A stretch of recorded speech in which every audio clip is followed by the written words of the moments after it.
Hello, everyone. I'm Ted Oakley, managing partner at Oxbow. And I'm really delighted to have in person my friend David Salem, who is the managing director of capital allocation at Hedgeye. And David has brought what I think to Hedgeye is one of the best things that they've done since I've been a subscriber to Hedgeye and now a subscriber with David. But we're going to talk a little bit about the things that David knows a lot about, and I think it'll help people not only institutionally and some of the foundations and family offices that watch this, but as well as some individual things that come up from time to time. But I think one of the things that David, I think if you could just tell us briefly, because I could go back through educationally, you're there. I mean, he's Harvard Law, Harvard MBA, you've taught. You've run money with GMO with Jerry Grantham. But I think one of the things you're most proud of is what you did at TIFF. And I thought you might explain to what that was. Sure. I'm happy to do that, Ted. And thank you for having me. It's great to be back in Austin. I'll give you the 1-minute version and then you can double click on anything and we can go into greater detail if you'd like. But I was very fortunate early in my career to work directly with Jeremy Grantham at GMO, just at the dawn of their asset allocation efforts. And through that work, I got to know the CIOs at some of the bigger endowments and foundations, one of whom played a pivotal role in my career. His name was Larry Landry. He had been in higher ed. He was the CFO at Haverford and Clark. Then he got the call to Texas to come and help, as I like to put it, drain some swamps at SMU when they were going through a difficult time. From that role, he went up to the MacArthur Foundation in Chicago. I got to know Larry really well there. Over dinner one night, I said some things about how I thought the management of philanthropic assets in the U.S. could be enhanced. I was spending almost all of my time, my day job, on that challenge. It resonated with Larry, a very long and happy story made short. He arranged for the MacArthur Foundation to give a newly formed entity, of which I was the founding CIO, so I was sort of employee number one, a wad of dough to start a not-for-profit investment cooperative open exclusively to not-for-profits. And it went very well. I did it for almost 20 years, CEO, CIO. When I left, we had $9 billion from 800 endowed charities around the United States, a few from overseas. And I give most of the credit, the lion's share of the credit, not to myself, but to the team we assembled, including, importantly, the leading CIOs I alluded to earlier. So David Swenson was early on in his career at Yale, worked very closely with him. He was a founding member of my board. Jack Meyer, when he was running the Harvard Endowment, played a pivotal role in the TIFF board. I could go on and on around the country. The Rockefeller Foundation, Hewlett, Stanford, Duke University, some leading charities from right here, and the Jones Foundation from Houston the Jones Endowment, as it's called, played a pivotal role. And it was a great ride, and I very much enjoyed it. Learned a lot, and turning it back to you, I learned as well what I didn't know, and maybe in some important respects do not yet know about investing. So I would still say at this point in my career, what I don't know exceeds what I do know. Well, in all my time at the investment fund for foundations, what did you see were, and maybe still today, are the weaknesses in investment management and foundations? Family offices could be in that same category almost, but some of the weaknesses that you see. Yeah. Whenever the word weakness comes to mind, I think you and I have been trained to think over recent decades about behavioral finance. Mm-hmm. So the weaknesses aren't, somebody doesn't know how to add 12 and 13 to get to 25. Mm-hmm. It's that even if they get the right mathematical or arithmetic answer to certain questions and they solve the puzzle, so to speak, they don't behave in a manner that's conducive to the profitable exploitation of those insights, right? So we're all human beings, right? Mark Twain famously said there's as much human nature in some folks as in others, if not more. Right. So we have to combat those foibles. And I would say, to make it even more specific, to answer your question, the near universal mistake I see asset owners, the ultimate asset owners, make, and this could be in the context of an endowed charity, the ultimate asset owner is essentially the trustees. They can be operating as a committee of the whole at the board level or at the investment committee level. In the case of a family, it might be the patriarch or matriarch are the key decision makers. Mm-hmm. In the case of an individual, tautologically, it's that human being. And the near universal mistake is to think about returns first and then risks rather than the other way around. Right. So to me, it's a very reliable tell when I first get introduced to an asset owner and I try to do what I'm not doing at this moment in time, which is listen rather than talk, and pose a series of questions and elicit from them a sense of how they think about the challenge of deploying their investable wealth. In the instant that I hear, particularly right up front, when I say, well, tell me about your investment program. Well, our goal is, then I know we may have a problem. Now, in some cases, they've snatched victory from the jaws of defeat. They might start with return. Our goal is this, we want to retire with this much. Or we're an endowed charity, we want to withdraw 5% a year sustainably. And then after a rigorous discussion of risk, maybe they circle back in an iterative way and say, we thought 5% spending rate for a college endowment, a hospital endowment, a museum, a library, a think tank, whatever the endowed charity is, we thought 5% was wise and sustainable and feasible. But now that we've gone through the risk analysis and we've considered in particular the drawdown risks to which we would be subjecting the capital over time, if we pursued that goal, we have iteratively revised the goal downward. That can be the hallmark of actually real wisdom in the minds of the ultimate asset owners. So I like to see that. Unhappily, however, Ted, it tends to be the exception that proves the rule. Let me ask you, do you think in terms of drawdown or loss for a lot of people that don't understand our jargon necessarily, but in terms of drawdown, do you think people and foundations and family offices really understand drawdown until it actually happens and they feel it? Yeah, I think the intuition that you've just voiced is almost universally true, which is to say, in my own words, you don't really know how much pain you can sustain and tolerate until the pain actually hits your brain. Right. Right. So in the midst of a drawdown, you might discover, oh, we told our advisor, maximize our return over a reasonable, relatively long rolling time periods, 5 years, 7 years, maybe a decade long. That's a sensible way to frame a goal. Maximize our return without incurring a drawdown exceeding 35%.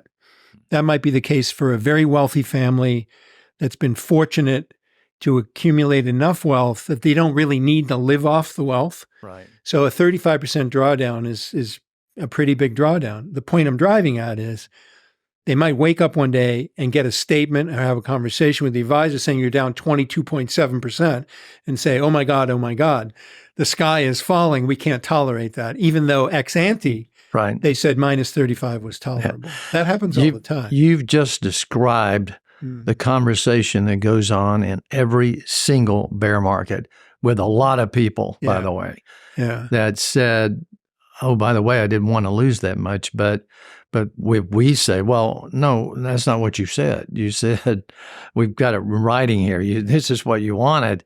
But that's why I was asking the question, do you really know how much you can stand until it actually really happens to you? Because I know for us, in managing with large family money, 35% probably wouldn't fly. Honestly, I mean, I guess it depends on the person, but it's interesting. And are there any questions you would ask that foundation or that family office or that individual to draw that out, to really find out what it was? Yeah, there is one question that I have posed routinely over the years, mindful of the drawbacks that we just discussed, right?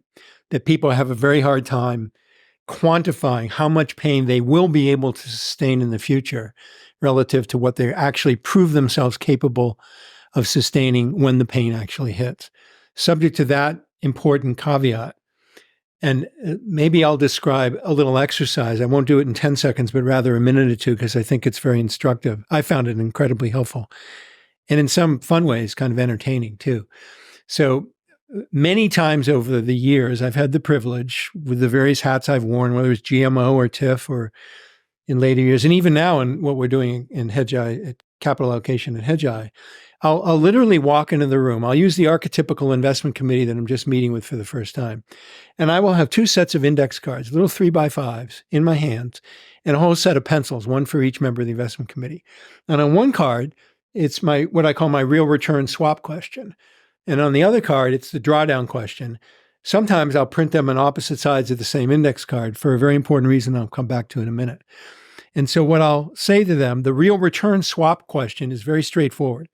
It says, Ted, look, we hope to do the very best job in the world that we can for you, but can we just discuss up front how much would be enough, which is defined as if we could guarantee, just hypothetically, some risk-free guarantor, it could be Bill Gates or Berkshire and Warren Buffett, is going to say to the Oakley family, instead of investing your money in all these various instruments, we'll just sign a contract that says each and every year we will guarantee you the following return net of inflation. What would be the market clearing return that would induce you to accept that contract as an alternative to dealing with the vagaries of the market? Now, I wouldn't have to know much about you, Ted, except generally your background to know if Bill Gates offered you that contract and said, I'll pay you 10 basis points, 0.1% a year, you would scoff at it and say, thank you, Bill, nice to meet you, but I would never do that. Conversely, if Bill Gates said, here's 50% a year, I know you well enough to know you would take it in an instant. I mean, to the point where you'd say, this can't be real, right? You'd look the gift horse in the mouth. So where between 0.1% in my example and 50% would you, either on behalf of yourself, if it's your own money, or on behalf of the endowed charity, if you're a trustee or a member of the investment committee, where would you accept the swap? And it's fun when I walk into the room and do this. Again, I have literally done this many, many times. I hand out the cards and I say to everyone, please do not confer with your fellow trustees sitting next to you when you fill out your answer. And when you do so, typically, if I'm able to do it, either the second card or flip over the card you just filled in, now I want you to answer a drawdown question. The drawdown question is, irrespective of what your answer was on the first real return swap question, what is the drawdown beyond which you think you would subject the family, the endowed charity, whatever the ultimate asset owner is, to intolerable harm and risk? And I can give you as a sidebar a little bit of an example. It is verifiably true that because of the GFC and what happened in the fall of 08 and early 09, Harvard University had to freeze almost all of its construction projects and lay people off. And that, I think we can look back in hindsight, subjected that institution to irreparable harm, meaning they incurred ex ante too much risk, and ex post we can say, because things have never been the same. Okay. And I'm not saying their current turmoil, which is unrelated to what I'm referring to, just financially took too much risk on the balance sheet. Okay. So now what you do is you get those cards back, and whether they're two cards or one, you then say, okay, I'm going to look at Ted's answers. And if he is saying, I wouldn't settle for a real return of anything less than 7.0%, but my tolerance for drawdown is minus 10%. I will look at that. You and I have discussed this separately, and I'll say, I'm dealing with someone who knows very little about how capitalism actually functions. Because there is no investor in the world, in my assessment, could be wrong, can't prove the negative, who can deliver sustainably 7% net of inflation every year without subjecting the capital to drawdowns exceeding 10%. It just can't be done. So you got to stew in these numbers for a little bit and get a sense of reality, and then match risk and return, always looking first and foremost at risk, then at return. I'll stop right there and turn it back to you. Well, I was going to ask you, so having had that question, I actually borrowed it from you and put it to a number of people. And this is what I wanted to ask you. And I got answers, David, all over the map. Yeah. I mean, first of all, they have to understand it's after inflation, which is really important. Let's face it, the reason for investing is to maintain buying power. And so once you get that over to them, then say, okay, a net of that, what would you want? Well, the answer's there wasn't even a bar. You couldn't look at anything. They were all up and down the spectrum here. Did you see that? Did you find that to be true? Yeah. And it's okay if you do that with like an audience that you're addressing and giving a talk and say, fill it out and then we'll talk about it, because everybody's answering on their own behalf. Where it's really problematic, and I've seen it not a few times, is when you're in a committee room or a boardroom and you're trying to get them to a better place with their investment policies. And you put the questions that I just articulated to them, and you get wildly disparate answers, where disparate is defined in two distinct ways. The real return swap answers are all over the place, your exact words. And then when you pair them up with the drawdown, then it's really mayhem. And I'm sitting there thinking, how will I ever get this group to a sensible consensus so we can frame an investment policy statement for them, risk first, then return, articulate the risk parameters, then put in a return goal that's logically consistent with the forms and degrees of risk they're willing to take. And that can be hard to do. And it's interesting, too, when you look at first-generation wealth, the matriarch and the patriarch, and you're sitting in a family meeting, which we've done numerous times, the second generation is afraid to say something to one of those two, or that person that can't work. They're not going to do it. You know, I mean, I wouldn't say all of them. That's not it's not a total statement. But I guess my question to you is, was there somewhere you came down with a number that you think's realistic in all of those? I mean, I know this would be a personal opinion probably, but from you. But I say that because I think people and organizations, foundations, family offices need to understand what should you expect, that's reasonable. Let me respond to that by reminding myself and maybe the audience, we have two questions on the table. The real return swap question, right? How much is enough? Right. And then the drawdown, which is a risk tolerance question, right? So keeping that in mind, I'll now just allude, and I'm happy to send it to anybody who's watching this. Shoot me an email at dsalem@hedgeye.com. I gave a talk to a big group of foundation investment types not too long ago where I was basically saying these are the 10 mistakes that I'm keenest to avoid as an investment professional, as a CIO, which they all were. And one of them was don't overgeneralize. Right? So now I come back to the two questions we have on the table through the prism of David, what have you tended to see, right? So I want to say I don't want to overgeneralize because I've seen people all over the place.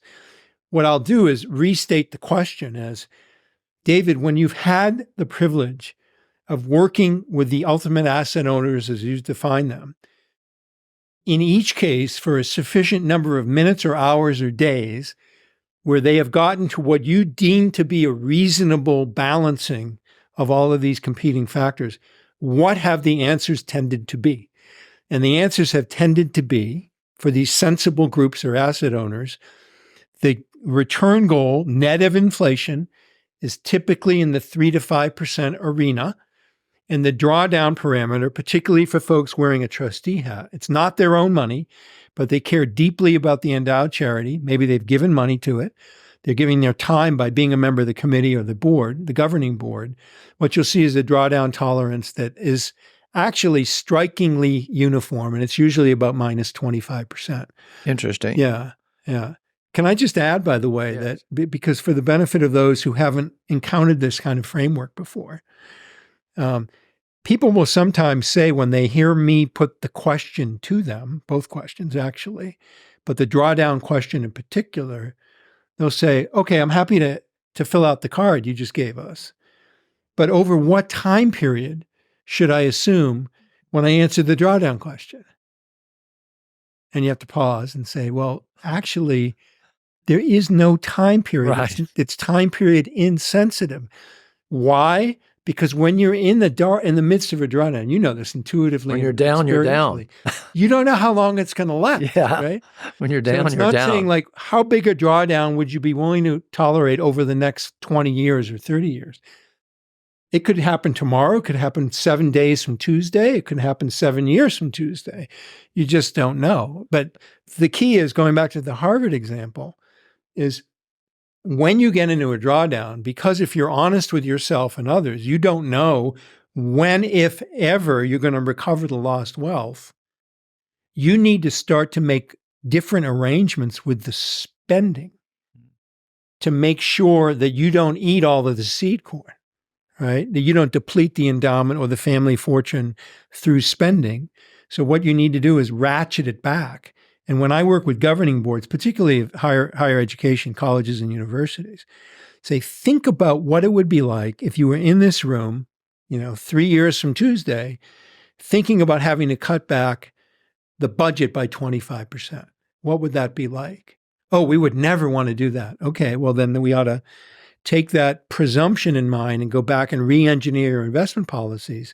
So there's a de minimis, you can never reduce it to zero, but a de minimis probability that you'll get in that unfortunate situation. That's interesting. And you have, and I'm not going to ask you to name them all, but you have 2 or 3 that really have stood out to me over time of things that, and when you're looking at managers of assets, okay, whether it be a foundation, family office, whatever, that are do's and don'ts. But I would say maybe we talked about it was zero allocation, things like that. Yeah. What are the top maybe 3 of those things that are do's and don'ts that you, or maybe 4, whatever you feel comfortable with, that, out to the people out there watching this, keep this in mind. Yeah. And that, by the way, I discuss them in that piece that I referred to earlier. So if people want me to, if they want to do a deeper dive, again, send me an email and I'm happy to send the talk to you. But drawing from that, because I had a lot of fun putting that together, we've already talked about the danger of overgeneralizing. Overgeneralization manifests itself in our business, we call it money management broadly defined, in countless different ways, right? Most typically, and I think perniciously, through the excessive aggregation for risk management and control purposes of assets that don't actually belong in the same bucket. Interesting. Right? Emerging market equities today are still the best example. They've been my favorite example almost the entirety of my career because of the way the index providers construct their indices. You still see very developed economies, Israel and South Korea come to mind. They're in the emerging market index. Right. When the original definition of an emerging market was based on per capita GDP, which when it was originally the term emerging market, when it was coined by Antoine van Akmal, one of the original managers for TIF, when he first coined it in 1984 as a staff member at the World Bank, he said, why don't we draw the line at $5,000 US per capita GDP? Obviously, Israel and Korea are well north of that now. So overgeneralization is a problem, but getting to the one that you just flagged very briefly, it's almost more pernicious in its materiality, which is the idea that if you're going to be a disciplined investor, you need an investment policy statement, which I, of course, agree with unqualifiedly. But the conventional wisdom goes further mistakenly and says, and any investment policy statement worth its paper, its salt, will have a range of asset classes with mins, norms, and maxes for each. And with only a few exceptions in my almost 4 decades of doing this, when you look at the actual numbers and look at the mins in particular, with a focus on what we would call risk assets, it could be US stocks, emerging market stocks, foreign stock, private equity, venture capital, any asset other than very short-term US government T-bills is properly regarded as a risk asset, meaning the price can move up and down. If you have a non-zero, meaning a positive minimum for a risky asset class, I think you're making a big conceptual and financial mistake, at least potentially, because it means that you're a price-insensitive buyer. You're saying effectively through your investment policy statement, there are no conditions under which I will exit this asset class entirely. Take high yield bonds as an example. What if spreads are at a historic extreme, narrow, that we've never seen in human history, which we came close to not that long ago? Not that long ago. Why would you hold them when there's a whole range of other risk assets that have properties that are actually very much similar to and correlated with what you get in high yield bonds. Yeah. And the answer for many institutions is, well, my policy statement says high yield. The norm is, 7, the min is 3, and the max is, and they're typically symmetrical, which also makes no sense whatsoever. Right. So my preferred framework, which you've seen, is for all the risk assets it's a zero minimum, right? Which means whatever the norm is, typically the distance between the norm and the max is asymmetric relative to the distance between the minimum, which is 0, and whatever the norm happens to be. Right. Yeah. Right. So that's a big mistake that people make. I'll add one more too, because you said maybe 3. It's a variant of the overgeneralization, which is, I like to call it marketing schemes masquerading as asset classes. Oh, wow. Right. And so you see policy statements and you see marketing pitches saying, okay, this is a hedge fund or a hedge fund of funds. Right. You see terms like real assets or infrastructure. And when you really peel the onion and you look at what's going on, it was, I think, sadly for many people, they're still living the pain of ESG focused portfolios. Yeah. The overgeneralizations were vast and have cost people enormous sums who succumb to the overgeneralization of saying, oh, I need to have fill in the blank. I need to have infrastructure. I need to have emerging markets. Back in the day, a favorite example was brick. Right. I'm old enough, and I think you are, to remember when Jim O'Neill, right, very articulate guy working for Goldman, said, you know something? I've come up with this idea of the BRICS, Brazil, Russia, India, and China. And we, institutions ought to have a separate allocation, a min, a norm, and a max to the BRICS because of the growing economies, the emerging economies. This was, of course, in the late 90s when everybody held a lot of promise for Russia. And even back then, you could see China was going to emerge. So Brazil, Russia, India, and China. It was nonsense. I mean, one is, for example, in the case of Brazil, very resource-laden economy. In the case of China, a very resource-poor economy. Why? Right. Russia, obviously more like Brazil than like India or China. Why on earth would you put them in the same risk bucket? You never would. Yeah, it's interesting. And to that, one of the things I was going to ask you was and this goes more to the individual investor, I think, as much as anything, but it seems to be that, and you mentioned this before, and I wanted you to mention it one time because we don't manage these, and I don't really see a lot, but I think a lot of people own these target date funds that are similar to what you're talking about. They're making a one-time statement about this asset class for the next 20 years or whatever. And who knows, you've had some comments about that in the past. Yeah, pretty sharp ones. Yeah. Reasonably. So let me answer with a two-part, try to be concise here. The riskiness of any asset that you do own or might consider buying is a function of its price. The fundamental properties of an asset can be transformed if the price moves high enough or low enough. So when we start to introduce into the conversation with an individual investor or a family, the problematic words like, I'm a conservative investor, I'm an aggressive investor, we get into serious trouble that is magnified acutely. And we can come back to some of the regulatory reasons why this problem has crept into our society. The problems are magnified when either the financial intermediaries, the Vanguards, the BlackRocks, the Fidelities of the world, or RIAs work with individuals or families and to say your asset mix should be a function of your age. So if you're 80 years old, we're going to give you a bond-centric portfolio. If you're 25 and just starting to save for retirement or other long-term aspirational goals, we're going to give you an equity-oriented portfolio. I have less problem with saying to a 25-year-old, we'll give you an equity-oriented portfolio, unless, of course, I deduce that at a 10% drawdown, that person's going to call me, fire me, take back their money, and they're going to do it repeatedly until they have almost nothing left.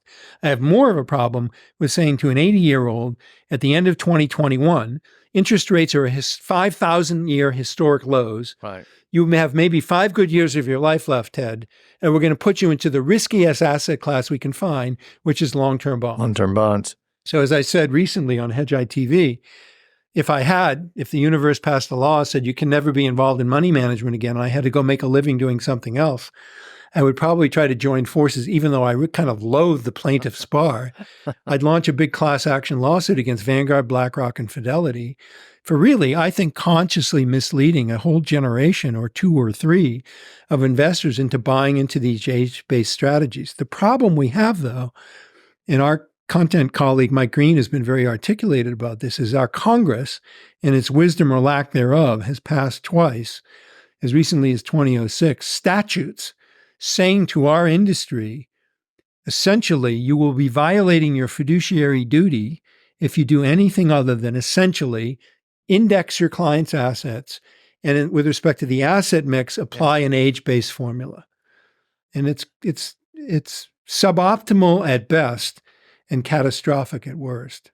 You mentioned a lot of the seismic shifts you have mentioned in the last year that have changed investing. That was one of them. But you had a couple of others that were really important. I think, especially about the Fed lifting the part on the banks and the digital asset accounts now that they're starting to offer, and things along that line. And it's interesting because I don't think the individual investor, particularly, or really even large investors, understand the things that have come into the investment business. It's transformed a lot of that, I think, negatively, and you might mention a couple of those. Yeah.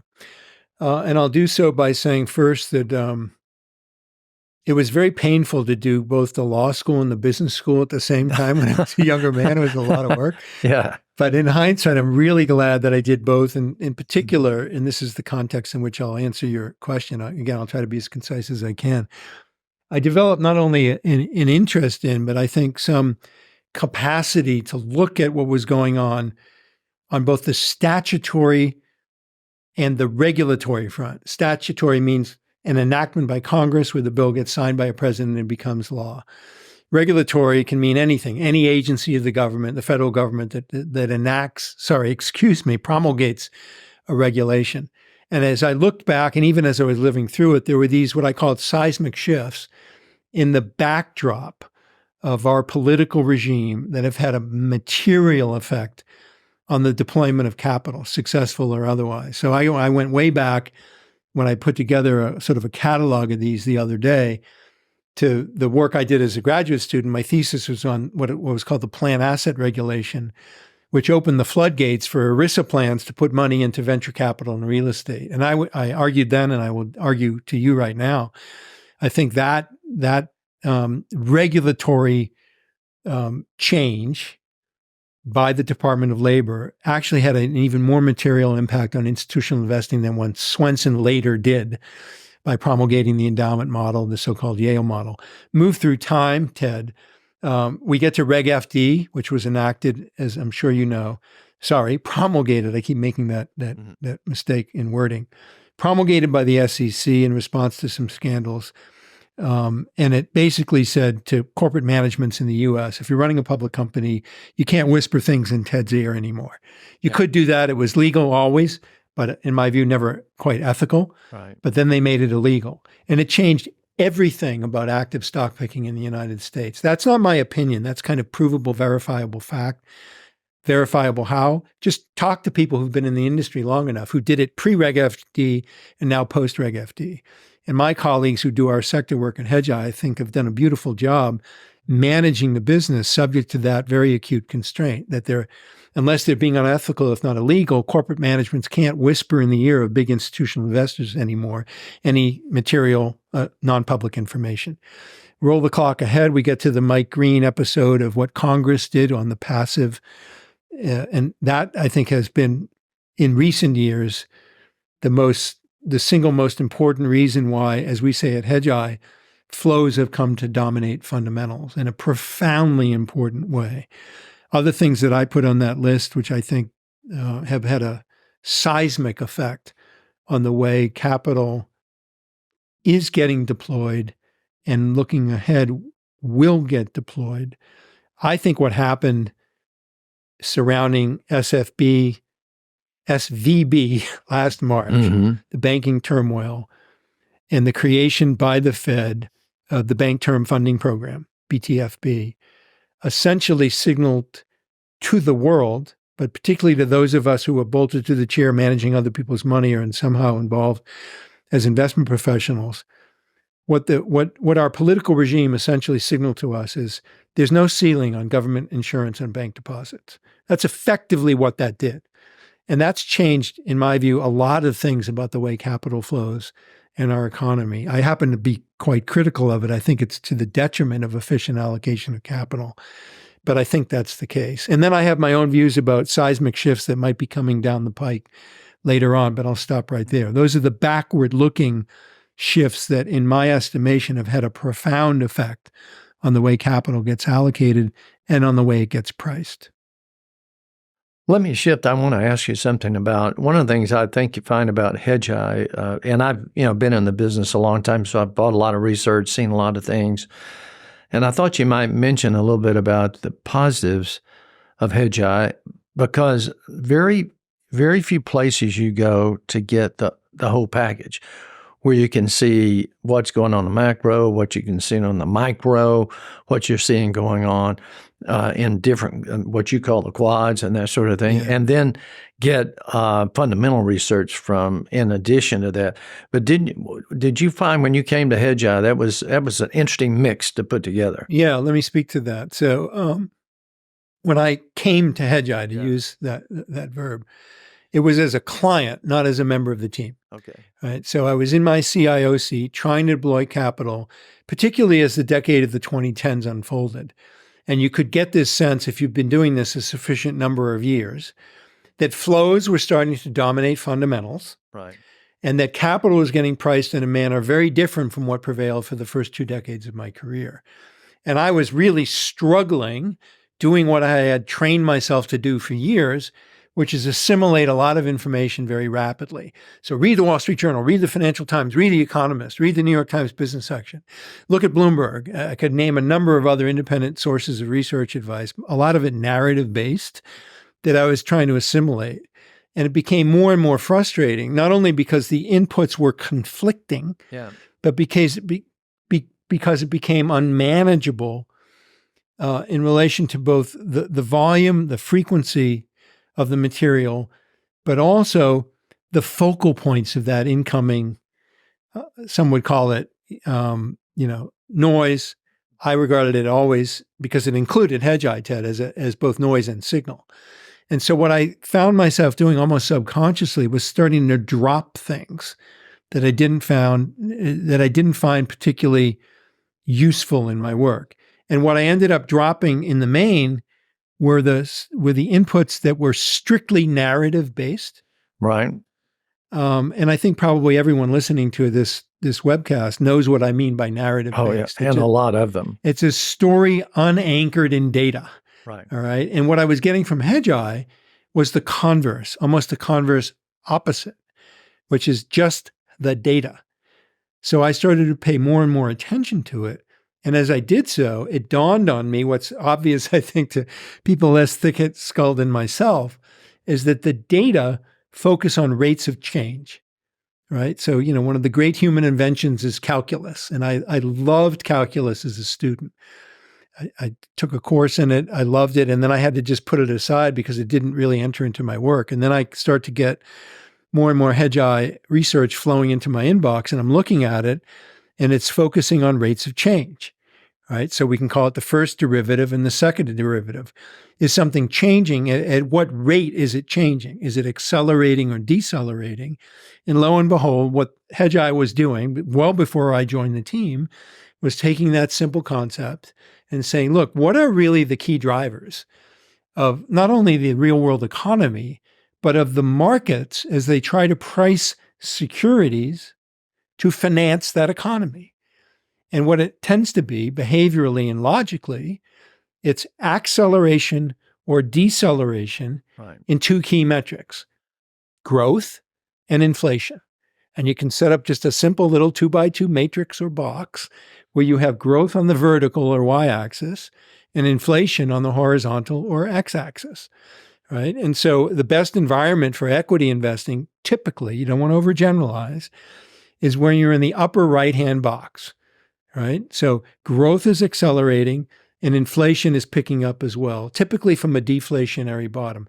Quad 1, which is growth accelerating and inflation decelerating, is also very attractive for some equities and some forms of risk taking. It just happens to be very, very rare and not really sustainable. But where you want to be. Get heated up. Yeah. Quad 2 is really where you really want to unfurl the risk sails, right? Yeah. And we've had that episodically over the course of my career. Most memorably, we've had quad 4s, right? A big downturn. Obviously, the GFC from the fall of '08 through March of '09 was a big problem where you were really in what we call a deep quad 4. Right. Negative real GDP growth in most of the major and even the minor economies around the world, and deflation. And that's a terrible environment for most forms of risk taking. That's where your long-term, high-quality, non-callable bonds, thank you, Uncle Sam, become the dominant asset. But we haven't had that. But you need, going back to the beginning of our conversation, this is why the conversation about drawdown tolerance is so crucial. Right. Because you can get a quad 4 environment, and you typically get it when you least expect it. And so you need to be prepared for that. And when you're in that mode, and I know you're not in a quad 4 now, or at least you at this point. We're not in a quad 4 according to your research at this point in time. And it's always interesting because the best part about Hedgeye is they will make a change. They won't necessarily a lot of people in the investment business and individuals that invest, their pride of authorship or something gets them, and they can't affect the change when they need to change. I don't find that to be true of Hedgeye. Yeah. It's a great question, by the way. If you're an ultimate asset owner doing due diligence on a financial intermediary, an RIA, a money manager, even a firm like Hedgeye, a good due diligence question is to ask, Ted, what has been the most painful reversal in your thinking that you've had to implement? Why was it painful? It's typically painful because you got confirmation bias. You got very, very wedded to a view. And then you increasingly decided, all right, the facts are contravening my view. I need to change my mind and my positioning. And one of my favorite questions, I spent almost 2 decades at TIFF. We relied heavily, not exclusively, because we did a lot of internal investing, but we relied a lot on external managers. And one of my favorite due diligence questions for these investment professionals ran as follows. Ted, please describe for me, at whatever length you'd like, I have all afternoon, the potential investment choice to which you and your team devoted the most time diligencing, researching, and yet ultimately decided not to pursue. It's a great, in my estimate, in my opinion, which I'm labeling as such, it's a great litmus test for how disciplined is this team after having invested many, many, many hours looking at something to say, something, it doesn't fit. Because the tendency for a lot of investors is to say the more time you spend looking at something, the more likely you are, if only to validate the fact that you've spent a lot of time looking at it. And I think where it comes into play a lot, at least, and I think we're in business of buying stocks, is that when you have a stock down on you, and you've done a lot of work over the time, let's say the last 2 years, looking at that, and something's wrong. Yeah. And you have to really go deep enough to say, that's one of the things that I found in money management that you have to work on. But the one thing I like about the whole thing at Hedgeye, and we've included, by the way, in this broadcast, you're going to see your how to get in touch with Hedgeye and the whole thing, and I'm happy to do that. I did want to ask you this, though. If you mentioned some of the investment planning and some easy steps, and there's some things in there that I thought, there's some changes in there that I thought were different than what they've been in the past, but particularly when you're talking about what capital markets are now becoming relative to political market. I don't think people understand that, but they should. Yeah. That's part of the sort of really big picture work that we've done. And I give a lot of credit to my teammates at Hedgeye. I give his credit as well, Ted, as you know, to my good friend Ben Hunt. who has written very crisply and clearly about changes in what he has labeled the zeitgeist. I call it kind of the macro backdrop.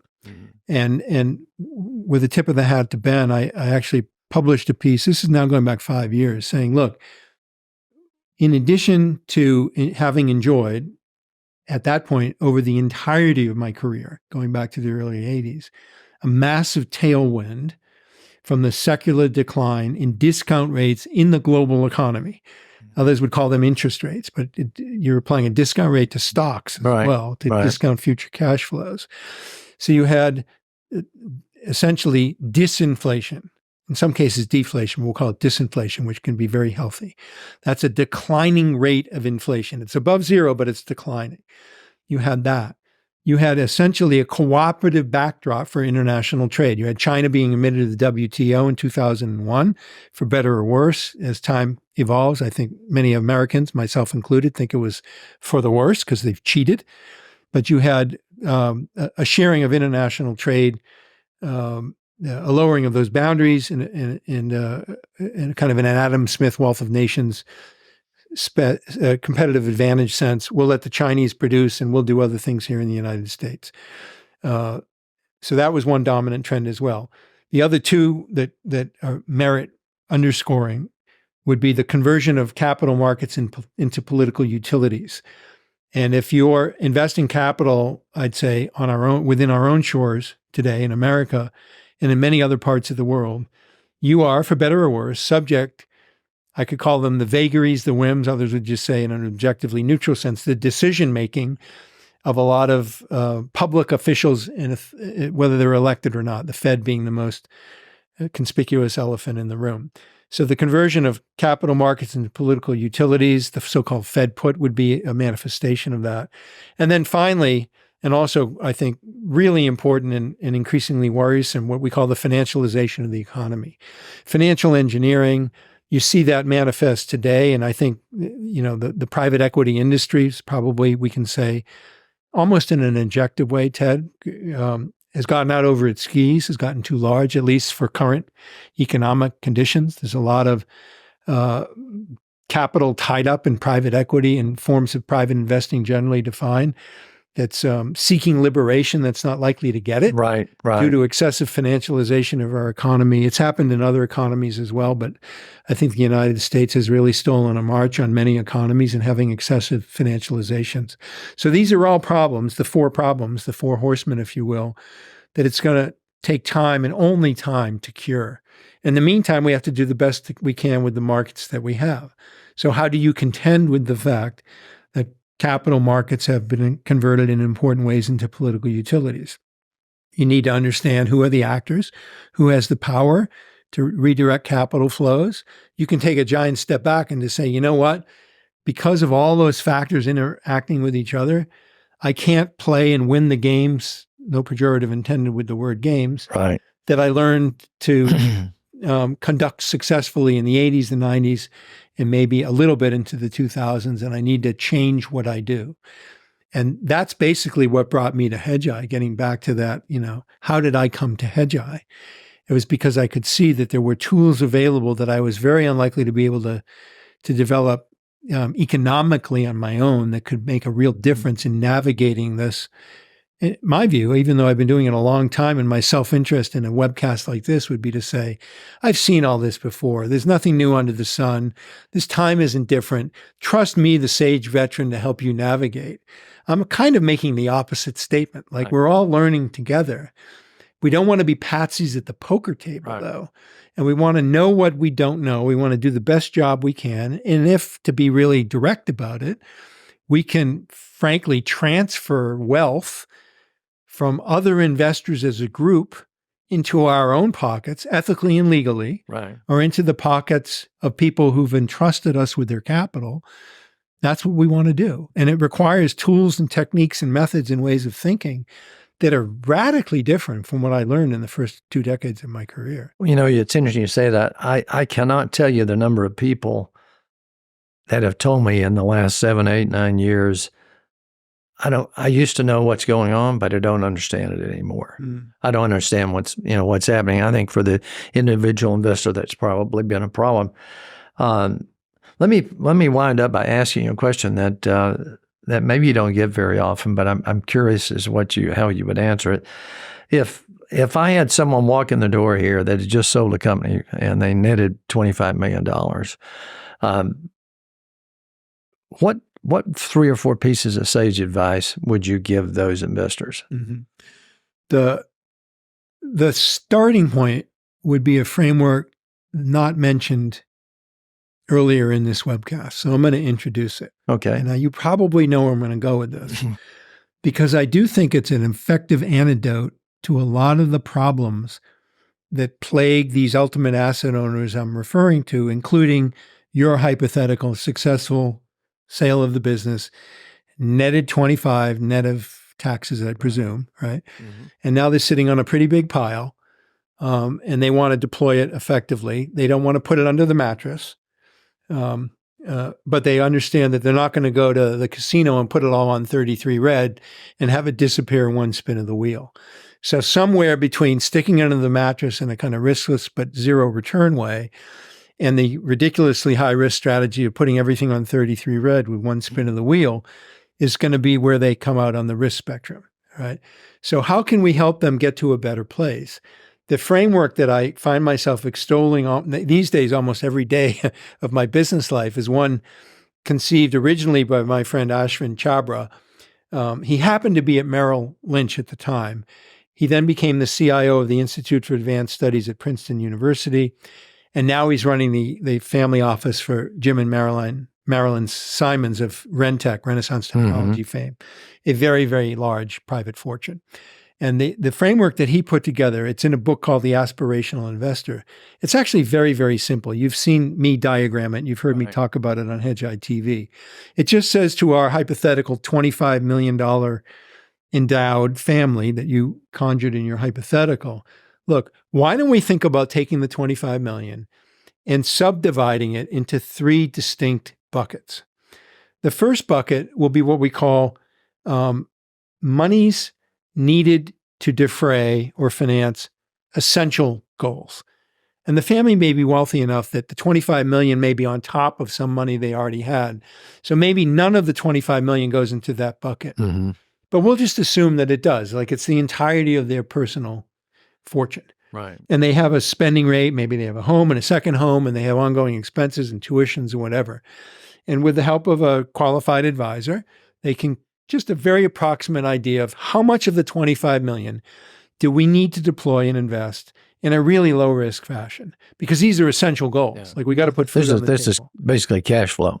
Yeah, yes, that's right. Right. Figure out what that is. Right. In some cases, it may be most of your investable wealth. In the case of this pretty wealthy family with 25 mil, it's probably a pretty small fraction. Then you move up the hierarchy, you have the middle bucket. We're going to call that important goals. Like these are important to the family. They're not really essential. We could do without them, but we would rather not do without them. We'd rather have enough capital. Yeah. Set up a distinct portfolio. It doesn't literally have to be separated, but you have to have the accounting systems, the risk management mindset to look at these buckets as distinct. So what's the third bucket? Because I said there were 3. Ashwin uses the word aspirational to describe that. So in the case of a family, it might be, well, it'd be great if we made enough money so that we could fill in the blank. Right. It could be philanthropy, by the way. It doesn't have to be, we need to get the 4th home or the bigger private jet, although that could be perfectly legit too. And when you do the virtue, the commanding, overwhelming virtue of this mindset is that when you get losses, if you've set up the aspirational portfolio and you get a drawdown, you can say, well, that's okay. Because I said I had a higher tolerance for drawdown with that because those were aspirational goals. Yeah. I agreed I had important and essential. The aspirational, tautologically, I was saying I could do without. Right. If I never achieve them, that's okay. Not true of your essential goals at the opposite end of the spectrum. And what it leads to, Ted, is I think a really rational, sensible, attractive allocation of investable wealth across the available asset classes. And I'll just say, to give you one example, in the important bucket, my default asset are intermediate or longer term, and this is the case of an endowed charity now, so I should be clear because of the tax consequences. But charities, like individuals or families, can have essential, important, and aspirational aspects of their mission. For an endowed charity that's tax exempt, the important bucket, the default asset, is intermediate or longer term, what are called TIPS, Treasury Inflation Protected Securities, because you're guaranteed more or less, unless you think Uncle Sam's going to default, which I consider wildly improbable, you're guaranteed a real return. And they provide, because of the way they're structured, both a deflation hedge and an inflation hedge. The details of that go beyond the scope of this conversation. But the idea of parsing the investable wealth in that way is an incredibly attractive mindset, in my view, in combating the behavioral problems that we all confront, both as intermediaries and in our own investing as individuals or family. And, if that person or that family could separate that, in their mind, those three categories, that would, it's the lower one you call essential. I call it peace of mind money, basically. I mean, because you have to have it if you're going to have the upper one. And I think people need to be good at describing splitting those things up. Yeah. And it brings us full circle to the beginning of the conversation, which you can adjourn anytime you want. But we talked about the real return swapped, which in plainer English is how much is enough. Right. So you think about essential, important, and aspirational goals, and you put the question, how much is enough? It could be the case, it may be regrettable in some instances, that the entirety of the investable wealth of an institution or a family or an individual belongs in the essential bucket, which means that the risk tolerance has to be commensurate with that presumption, and so too does what? The return goal. How much That's why we have different investors that look different ways. Some investors, they have plenty of money, and they're going to be mostly essential. I mean, that's just the way they feel about it and that sort of thing. And it's interesting when you get into talking to people about returns after inflation, and you give them a number. Let's say that it's 4 points or 3 points or whatever. It sounds so small to them that you can't quite get it over to them that, hey, if you'd done that entire last 100 years, you would have been fine. Yeah. And that the book, Where Are the Billionaires? It came out last year. It's about people in 1900 had a lot of money, but nobody kept it because they couldn't hit that number we're talking about. The very wealthy families. But listen, I want to thank you for taking the time to come all the way down from Connecticut to Austin, Texas. And, all along in here, they'll see where they can get in touch with Hedgeye. I'm sure that they would be interested in seeing more and reading more about what you do and maybe taking your services, because I've recommended it to a lot of people as well. Thank you, Ted. It's a great pleasure and a privilege to do this with you. I always enjoy our conversations and look forward to the next. Well, thanks, David, and we hope to see you again. Thanks. You bet. Hello, everyone. I just want to say, if you like this video and you want to see more of this type of information, because we really try to get the information that you don't see from anybody else, then be sure and click on subscribe, and you'll see more of what we do here at Oxbow.